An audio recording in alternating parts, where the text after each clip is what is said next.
नमस्कार दोस्तों, मैं हूं योगेश राणा और सवाल यह है कि भाजपा ने मुख्तार अब्बास नकवी को मेन स्ट्रीम राजनीति से उठाकर एक तरफ क्यों रख दिया है। वैसे तो उनको उपराष्ट्रपति पद का उम्मीदवार बनाए जाने की बात हो रही है और बात तो यह भी हो रही है कि किसी प्रदेश का राज्यपाल उनको बनाया जा सकता है, लेकिन नकवी अभी 64 साल के हैं। ऐसे में उनको मुख्य राजनीति से ठिकाने लगाए जाने पर बात तो की ही जानी चाहिए। जबकि नकवी के मंत्रिमंडल से हटने के बाद दो बातें खूब की जा रही है। एक, मुख्तार अब्बास नकवी अकेले ऐसे मुस्लिम नेता थे जो नरेंद्र मोदी के मंत्रिमंडल में शामिल थे, यानी उनके इस्तीफे के बाद नरेंद्र मोदी की कैबिनेट में कोई भी मुस्लिम मंत्री नहीं है।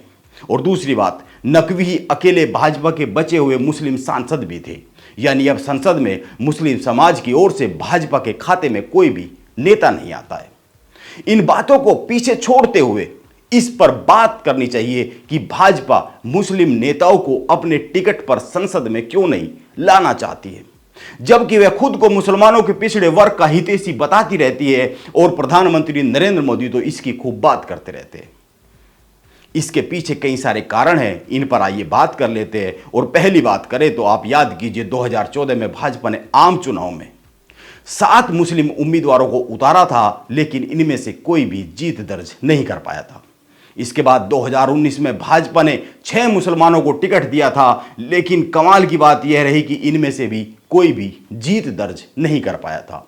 और ऐसा तो हो नहीं सकता कि कोई भी राजनीतिक पार्टी और खासकर भाजपा जैसी पार्टी अपने टिकट किसी को केवल इसलिए दिए कि वो जाए और हार कर चला आए। भाजपा तो बहुत सारे सर्वे, मंथन, विचार, मीटिंगों के बाद अपने टिकटों पर फैसला करती है। इसीलिए इससे एक बात तो साफ होती है और वो यह है कि भाजपा को मुसलमान वोट नहीं करते। यह अलग बात है कि कई सारे सर्वे में यह बात आती है कि मुसलमानों ने भाजपा को वोट किया, लेकिन यह संख्या बहुत ही कम है। इसके दम पर कोई बहुत बड़ा राजनीतिक चुनावी उलटफेर संभव नहीं होता है।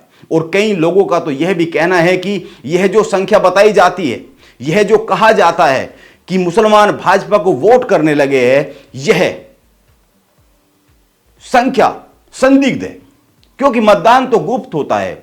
इसीलिए सर्वे के आधार पर कोई साफ साफ तस्वीर कैसे बना सकता है। यह आंकड़ा केवल मुसलमानों में एक कंफ्यूजन पैदा करने के लिए पेश किया जाता है, यह कई सारे लोगों का मानना होता है। लेकिन अगर हम दूसरी बात पर आए तो आज भाजपा ने देश की राजनीति को पूरी तरीके से बदल दिया है।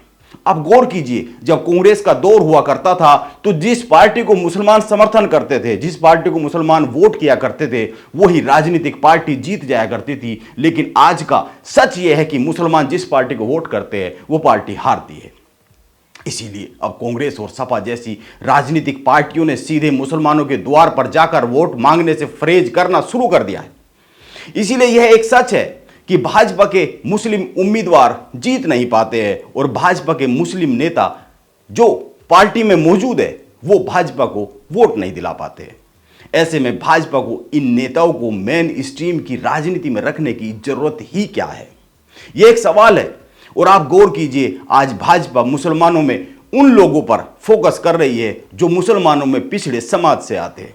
इसीलिए पसमानदा मुसलमानों की बात हो रही है। आजकल यह नाम चर्चा में खूब है, खबरों में।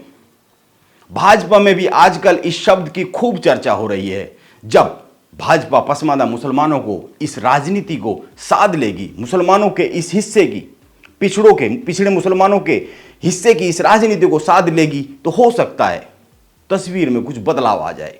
लेकिन मौजूदा तस्वीर में मुख्तार अब्बास नकवी की जगह मेन स्ट्रीम राजनीति में बन ही नहीं रही है। इसीलिए उनको उठाकर पर्दे के पीछे की राजनीति में रख दिया गया है। यह माना जाना चाहिए और यह एक सच्चाई है जिसको समझना भी बहुत जरूरी है। नमस्कार, आप बने रहे मेरे साथ।